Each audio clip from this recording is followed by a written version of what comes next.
Federation of India ఆధ్వర్యంలో అడ్డాకుల మండలంలో ఈ యొక్క స్కూల్ అవర్లో ఇంత చక్కటి ప్రోగ్రాంలు నిర్వహించడం చాలా ఆనందకరం. ఈ యొక్క ప్రోగ్రామ్ ఆర్గనైజ్ చేస్తున్న మండల అధ్యక్షుడు జీవ గారికి, జిల్లా తరఫు నుంచి వచ్చిన భారత గారికి నా యొక్క ధన్యవాదాలు తెలియజేసుకుంటున్నాను. ఈరోజు ఇంతమంది విద్యార్థులు మన కాలేజీకి సంబంధించిన స్టూడెంట్స్ ఈ ప్రోగ్రాంలో పాల్గొనడం నాకు చాలా సంతోషంగా ఉంది. ఇలాగే ముందు ఎస్ఎఫ్ఐ గురించి మీరు అందరి గురించి తెలుసుకొని ఎస్ఎఫ్ఐ ఎందుకు స్థాపించబడింది, అది ఎట్లా వచ్చింది, దానివల్ల ఏం పోరాటాలు చేస్తుంది, అది ఈ విద్యార్థుల కోసం ఏమేమి పనులు చేస్తుంది, ఇప్పటివరకు ఏం సాధించాలనే ఒక విషయాన్ని మీరు తెలుసుకొని ఈ దేశంలో జరుగుతున్న మనవాదానికి వ్యతిరేకంగా పోరాడి ప్రతి ఒక్కరు దీనిలో పనిచేయాలని నేను కోరుకుంటున్నాను. అలాగే ఈ అవకాశం ఇచ్చిన అధ్యక్షుడు గారికి ధన్యవాదాలు చేస్తున్నాను.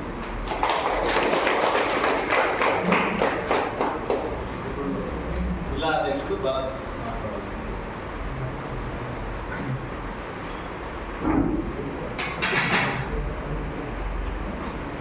అధ్యక్షుడు ఫ్రెండ్స్,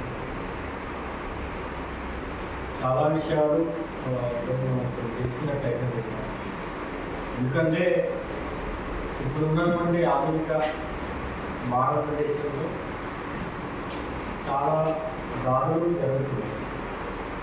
ఎలాంటి దాడులు అంటే విద్యార్థులపైన, మహిళలపైన, పేదలపైన నిరంతరం దాడులు జరుగుతున్నాయి. అవన్నీ తెలుసుకున్నట్టయితే ముందుగా ఈ యొక్క మండల మహాసభకు చేసినటువంటి మీ అందరూ కూడా పేరు పేరున భారత విద్యార్థి ఫెడరేషన్ మామూలు జిల్లా కమిటీ ఇంకా అభినందన తెలియజేసి వేదిక మీద ఉన్నటువంటి కేవీపీఎస్ అట్లాగే బిఎస్పీ నాయకులుగా జిల్లా కమిటీ నుంచి ధన్యవాదాలు తెలియజేస్తూ, ప్రధానంగా ఎస్ఎఫ్ఐ అంటే ఏంటంటే ఫస్ట్ మనం తెలుసుకోవాలి. ఎస్ఎఫ్ఐ అంటే full form students federation of India, భారత విద్యార్థి ఫెడరేషన్. అసలు ఎందుకోసం ఎస్ఎఫ్ఐ ఏర్పడింది ఈ దేశంలో? ఈ దేశంలో ఎస్ఎఫ్ఐతో పాటు అనేక విద్యార్థి సంఘాలు ఉన్నాయి. ఈ దేశంలో ఇన్ని విద్యార్థి సంఘాలు ఉంటే ఎవరు ఇక్కచ్చిగా విద్యార్థుల కోసం రాజీ లేని ఫైట్ చేస్తున్నారు, రాజీ లేని పోరాటం చేస్తున్నారు అనేది మనం తెలుసుకోవాలి. ఎందుకంటే ఈ దేశంలో అనేక విద్యార్థి సంఘాలు ఉన్నాయి. ఎస్ఎఫ్ఐతో పాటు ఏబీవీపీ ఉంది, ఏఎస్ఎఫ్ ఉంది, ఎంఎస్ఎఫ్ ఉంది, ఎన్ఎస్ఏ ఉంది, పీడిఎస్సీ ఉంది. ఇట్లా అనేక విద్యార్థి సంఘాలు ఉంటాయి మన దేశంలో. కానీ ఈ దేశంలో గత 52 సంవత్సరాలుగా 1970లో ఏర్పడినటువంటి ఎస్ఎఫ్ఐ 52 సంవత్సరాలుగా నిర్వీర్యంగా విద్యార్థుల సమస్యల కోసం వినలేని సేవలు, వినలేని త్యాగాలు కూడా మన దేశంలో కొనసాగిస్తుంది. ఉద్యమ స్ఫూర్తితో విద్యార్థులకు న్యాయం చేకూర్చే విధంగా ఎస్ఎఫ్ఐ ముందుకు. అధ్యయనం, పోరాటం. ఎస్ఎఫ్ఐ మొదటి నినాదం అధ్యయనం, పోరాటం. బ్యానర్ పైన కూడా ఉంది, పైన అధ్యయనం, పోరాటం. Study and struggle. అసలు ఎందుకోసం ఎస్ఎఫ్ఐ ఈ నినాదం పెట్టుకుంది? ఏ విద్యార్థి సంఘాలు కూడా ఈ నినాదం ఎందుకు పెట్టుకోలేదు? జ్ఞానం అంటారు, శీలం అంటారు, ఏకత అంటారు, ఐక్యత అంటారు. భారతదేశం అంటేనే సెక్యులర్ కంట్రీ, అవునా, లౌకిక దేశం అది. అని దాంట్లో మళ్ళీ వాడు అన్నీ చెప్తారు. అధ్యయనం, పోరాటం ఎస్ఎఫ్ఐ కోసం పెట్టుకుంది. ఈ దేశంలో విద్యతో పాటు 4 గోడల మధ్య జరిగే చదువుతో పాటు సమాజంలో ఏం జరుగుతుందనేది కూడా విద్యార్థులకు చెప్పాలి. సొసైటీలో ఏం జరుగుతుంది, మన గ్రామంలో ఏం జరుగుతుంది, మన మండలంలో ఏం జరుగుతుంది, మా జిల్లాలో ఏం జరుగుతుంది, రాష్ట్రంలో ఏం జరుగుతుంది, దేశంలో ఏం జరుగుతుంది, ప్రపంచంలో ఏం జరుగుతుంది అనే విషయం విద్యార్థులకు చెప్పాలి. అంతేకాకుండా నీ పాఠ్య పుస్తకం తెచ్చి నువ్వు ఆ చదువుకొని నువ్వు ఇంటికెళ్ళి ఆడుకోమా అని చెప్తే వాడు ఆడి తప్ప ఇంకా సమాజంలో వాడు ఏం జరుగుతుంది, మంచి ఏంటి, చెడేంటి, వాడికి ఏం తెలియదు ఇంకా. అందుకే అధ్యయనం అంటే చదవని నినాదం ఏంటంటే మనం చదువుకుంటూనే నిరంతరం విద్యార్థి, ఒక వ్యక్తి ఎవరైనా సరే నిరంతరం విద్యార్థులు మన ఎస్ఎఫ్ఐ చెప్తుంది.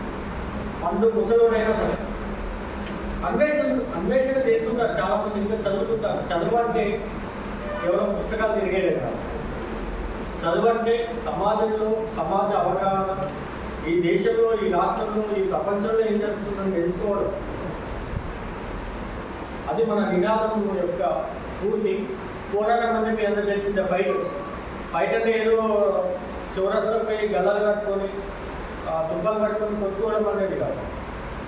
విద్యారంగంలో వస్తున్నటువంటి సమస్యలు ఏంటి, విద్యార్థులు ఏ విధమైనటువంటి సమస్యలు ఎదుర్కొంటున్నారు ఈ దేశంలో, అసలు ఆ సమస్యకు పరిష్కారం ఏంటనేది, ఆ విద్యార్థుల నుండి ఏ రకమైనటువంటి పోరాటం చేయడం అనేది మన ఎస్ఎఫ్ఐ. అందుకే అధ్యయనం పోరాటం అనే నినాదంతో ఈ దేశంలో 1970 డిసెంబర్ 30 తేదీలో కేరళ రాష్ట్రం తిరువనంతపురంలో ఏర్పడింది. నాటి నుంచి నేటి వరకు కూడా అనేక సమస్యలపైన ఈ దేశంలో ఉన్నటువంటి విద్యారంగంలో విద్యా వ్యవస్థ మొత్తం కూడా కేంద్ర ప్రభుత్వాలు భ్రష్టు పట్టిస్తున్న వేళ ఎస్ఎఫ్ఐ విద్యార్థుల పక్షాల నుండి మా విద్యార్థులకు ఈ విధమైనటువంటి విద్యను అభ్యసించడానికి మీరు ప్రయత్నం చేయండి, ఖాళీగా ఉన్నటువంటి టీచర్ పోస్టులు భర్తీ చేయండి, పాఠ్య పుస్తకాలు మూఢనమ్మకాలు ఉక్కిడి పురాణాలు ఎందుకు, సమాజం మార్పు కోసం వాళ్ళకి ఏ రకమైనటువంటి విద్య కావాలో ఆ విద్యను అందించుకునే ఎస్ఎఫ్ఐ చెప్పింది. గతంలో చంద్రబాబు నాయుడు పీరియడ్లో, వైఎస్ఆర్ పీరియడ్లో ఎస్ఎఫ్ఐలు గ్రామాలలో పోయి, మండలాలలో పోయి, కాలేజీలలో, స్కూళ్ళలో సర్వే చేసే ప్రభుత్వాలను భయపడేది.